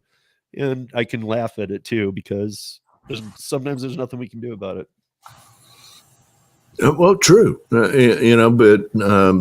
sometimes there's a call to action too. Steve works with a lot of different groups and is not shy about telling you, hey, now it's time to pick up the phone and call your congressman, and gives you not just, hey, go figure that out, but it gives you the directions on how to do that, where to do that, all that kind of stuff. So he's an activist. He's a driver. He lives in the gig economy. So it's not like somebody who has never actually done this, or maybe did it once 8 or 9 years ago and then created an entire brand out of being a rideshare guy or whatever. Yeah. He does it, still does it. And Gary got that. I think it went by Steve, but Gary got it. Also, you better mention that I'm anti-union, because some of them almost made it sound like. I was going to mention that, but put a pin on that. We're going to come right back to it. But right after this program, you can listen to Steve. We got a couple hours of Steve's podcast. So if you're not sure, you're like, what did they say? I wasn't really listening. How do I? Just keep listening. If you're out driving tonight, check out his podcast. I got a couple examples of them coming up right after this program, so you can listen for a couple of hours. I think you'll be hooked early on, and you'll want to not only hear some of his older stuff, but really be checking him out on an ongoing basis. And he won't let you down. I promise. He will not let you down. Money back guaranteed. I'll refund your money that you. The audio podcast is different too, guys. Like even those of you on YouTube, and it's going back to its old format. So if you guys haven't checked it out before, definitely check it out, because it's different. There you go. And we've heard a lot about Gary's apps. Gary, without going over all the apps, I'm not going to put you on the spot again. But how long have you been doing the app thing? Since 2016. Since 2016. And did you just kind of fall into it, or did you roll up your sleeves one day and say, I want to figure out how to do this, and because I want an app that does what I need it to do? No, like I was a safety director for a trucking company, and then my company got sold off to another company. So in the transition of it, I had downtime. Mm-hmm. So I was like, well, I need to do something, even though I was going to be paid during that time. I was like, I'm going to go do something. So I started doing rideshare part-time. Mainly weekends, everything like that. And I started out with Uber first, of course. And then I was like, oh, let me try Lyft too. And I was like, let me do both of them at the same time, smart multi-apping. But it got tedious. And back then, it was terrible. Steve remembers this, because screens would flash. We have bells and whistles like as a casino in your car. And it was terrible. Yep. And so I was like, there's got to be something that makes me safer while I'm driving to try and do all this stuff. So that way I don't have to touch my phone while I'm trying to drive, especially bar surges downtown back then. You had to watch out for pedestrians and things like that. Sure. I'm really shocked that the first thing that came to their mind was to flash us in the eyes as hard at nighttime too. Come on, guys. Seriously? Yeah. Yeah, you're right. You're right. So I appreciate very much, Gary, as a guy who spent 40 years in IT, before I got into all of this, I know the level of effort and commitment that it takes to do what you're doing. And I really appreciate what you do. And Steve, for you too, I'm sure there are days where you'd rather just be snowboarding. Well, let's face it, on those days you go snowboarding.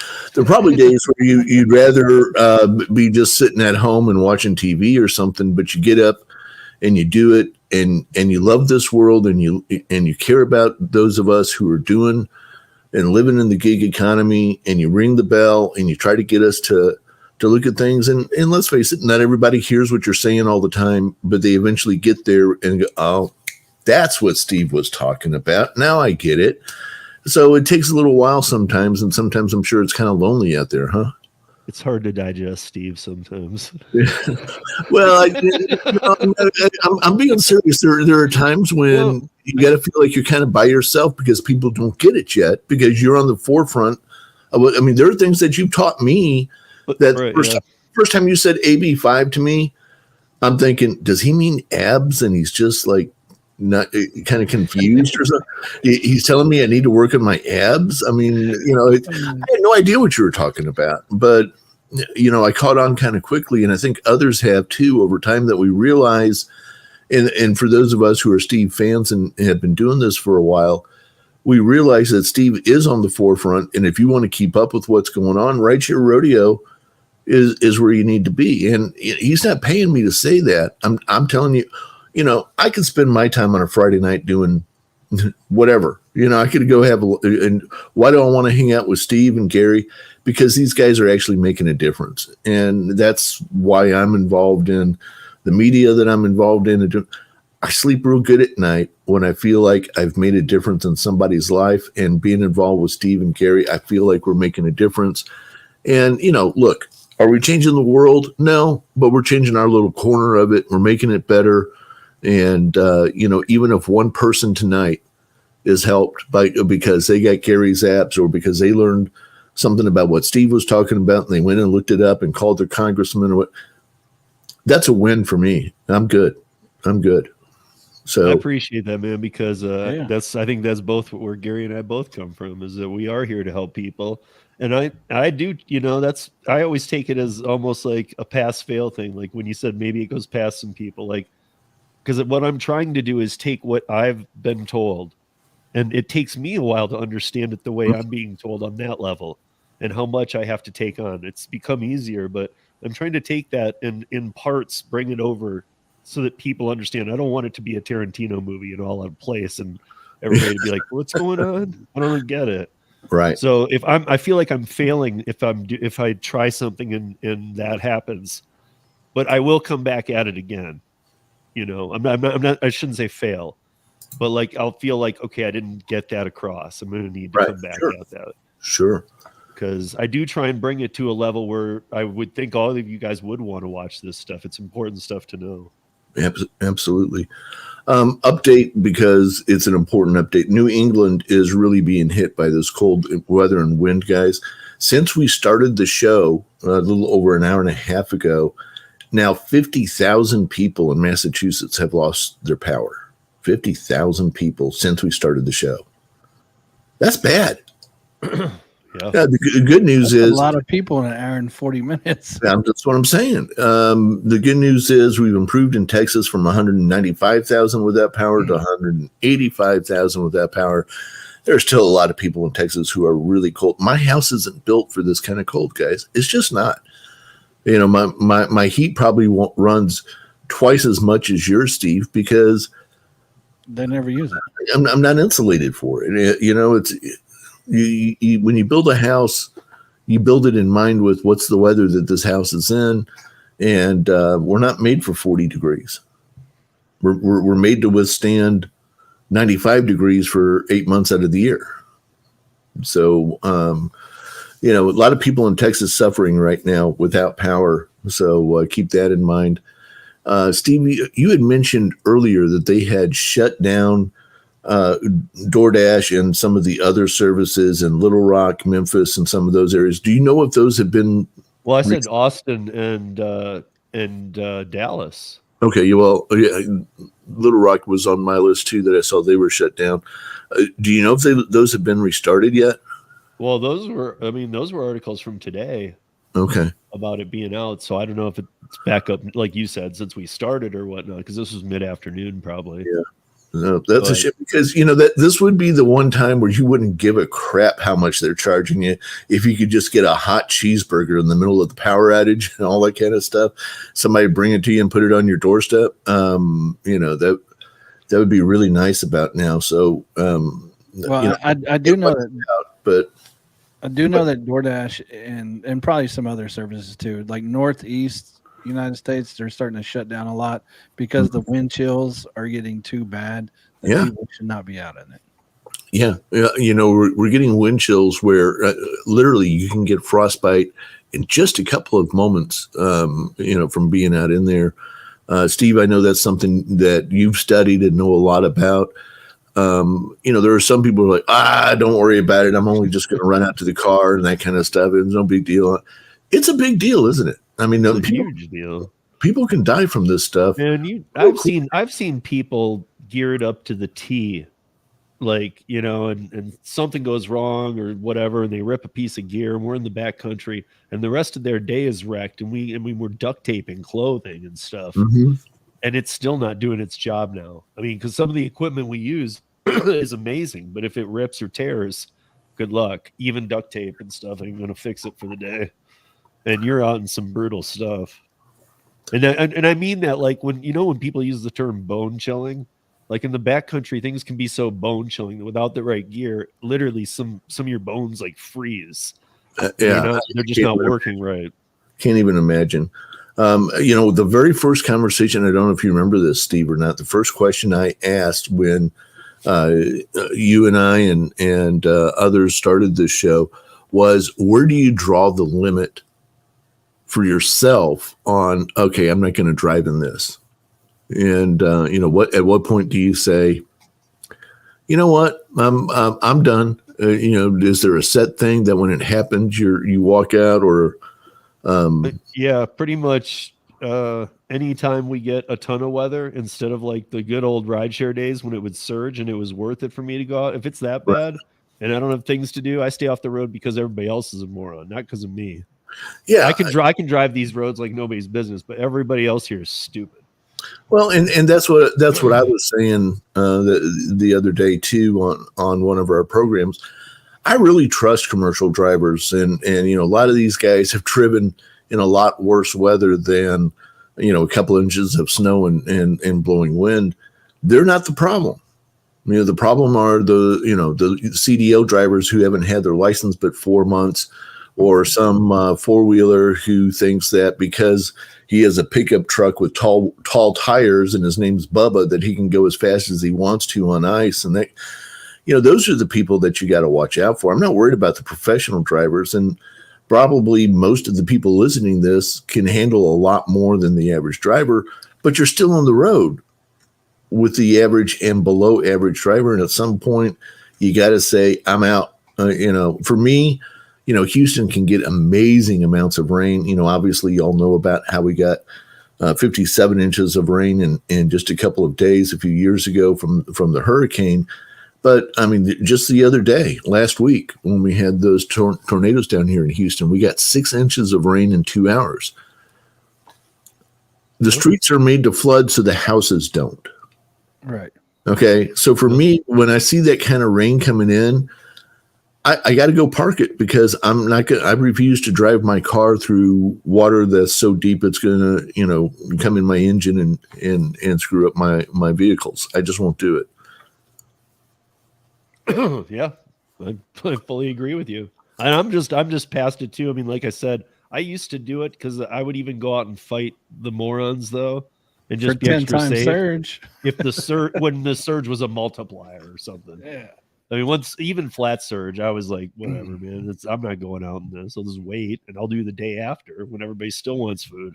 Right. Sure. Because really, like when it went to flat surge, it really became like the time you lost if you were being safe on the road. Mm-hmm. Really just took away from whatever you thought you were making extra. Right. Yeah. You could only do so much an hour. You can only do less.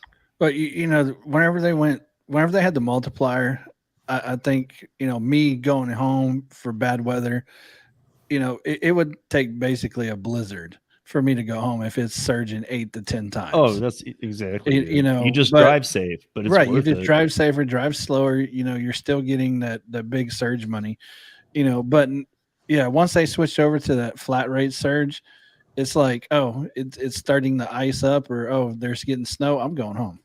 Yeah. I mean, I wasn't even going to risk it. Gotcha. Yeah. All right. Hey, guys, we're going to take our last break and come back and wrap things up on the radio side. You've been listening to TNCRadio.live. This is Driver Nation on a Friday night. Stay right there.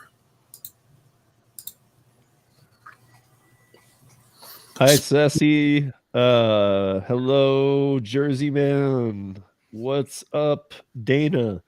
By the way, guys, if you guys don't know Dana is DS Entertainment Network.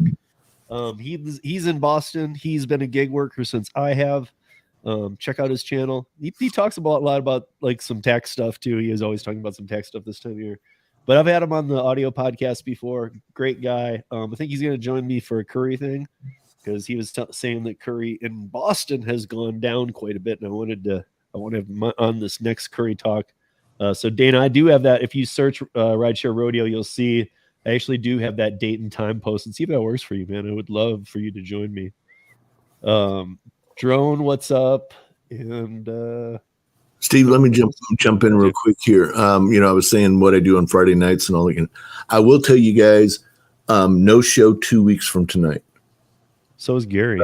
Sorry, 3 weeks from tonight on the 24th. Oh, okay. Then we're not going to do a Wait, show. is yours the 24th too? No, mine's the whatever the Friday is before. Yeah, mine is the 17th. I won't be here. Okay. And why won't you be here? My wife is having surgery, so I'm gonna go be with her. Okay. I was waiting for him to say none of your damn business, Tom. Mine is 3 weeks from tonight is my 60th birthday.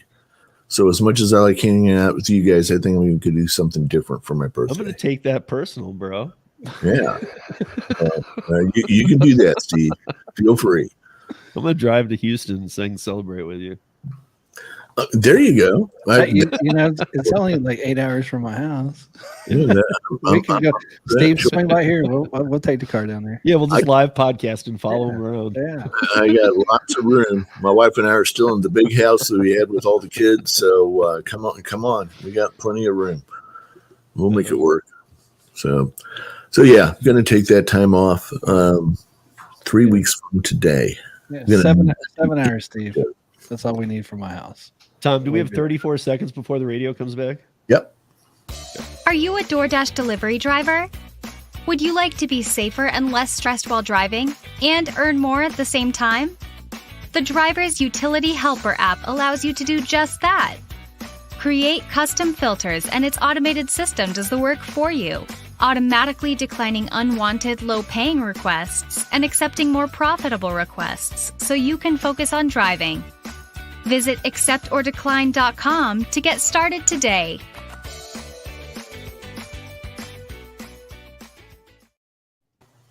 Duh. Very good. Where you been? Duh.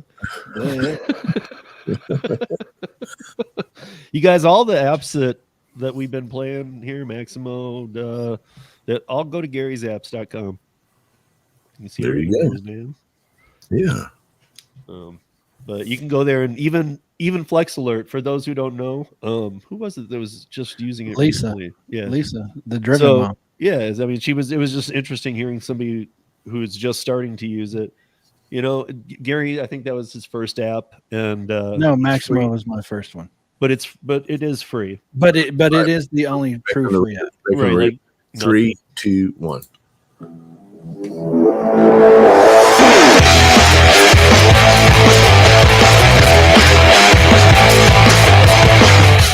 Welcome back in TNCRadio.live. Happy to have you with us here on a Friday night. Coming in for the final stretch here. About 5 minutes left in the program.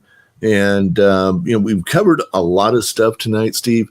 Did I hear you saying that you're going to do more research on this whole IRL and what this really is all about and what Amazon's doing and their version of the same thing? Yeah, I am for sure. I'm actually gonna. I mean, I already did. It would be incomplete at this point. Yeah, right. And yeah, I want to sidetracked too. So, for everybody listening, let's learn more about this and think about its impact, not only on us as part of the gig economy, but on our customers, our families, that kind of stuff. I think. And when you're looking at this stuff, what Walmart wants to really watch those points. What Walmart is looking to get from the consumer, that's the scary stuff. So look between the lines on it. Yeah, well, but it's already there. They're already getting it. That's the thing. Not the kind of stuff they're looking to do. It's crazy. It's crazy. I think there's like 70 rabbit holes I could jump down right now. Yeah, I think some of the technology's there that makes it already pretty scary.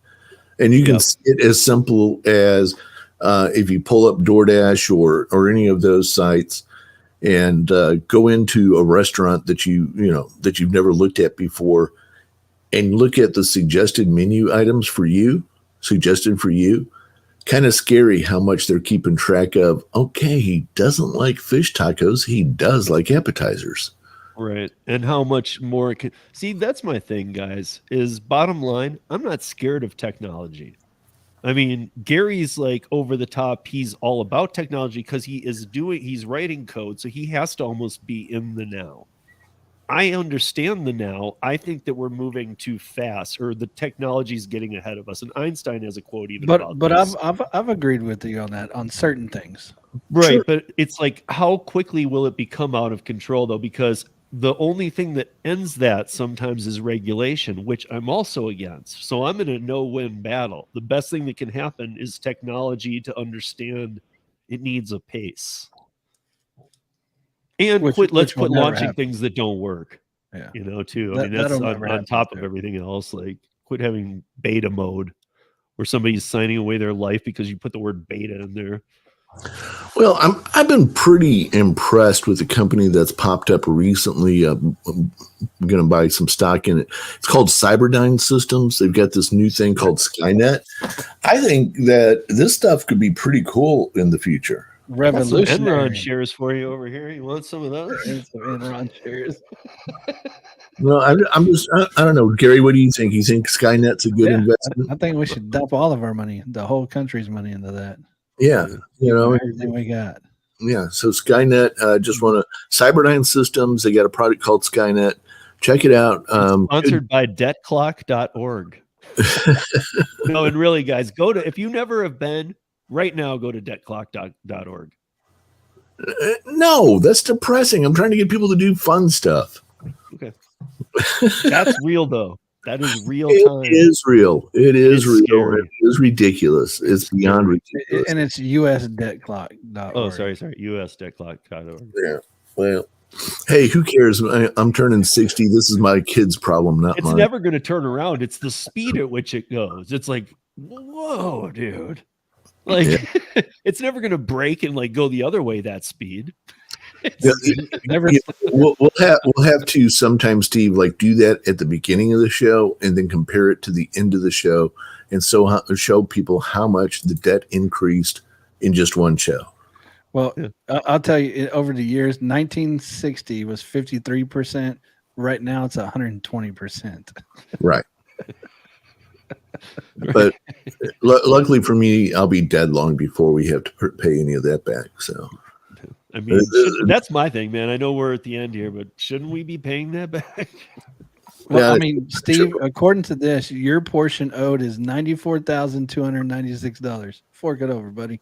No, I'm not paying, man, because I don't think I tallied that up, bro. Like somebody else did. I'm not paying for somebody else's mistake.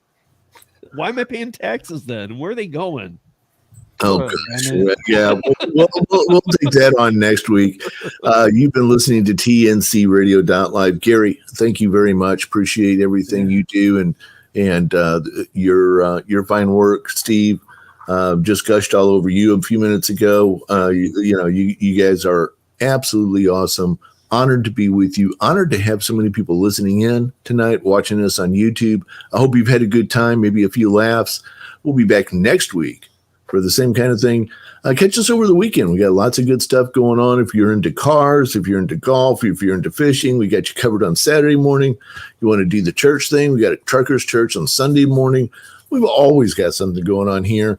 No football to watch this weekend, so check out the radio. We'll be back next week, same time, same channel, TNCRadio.live.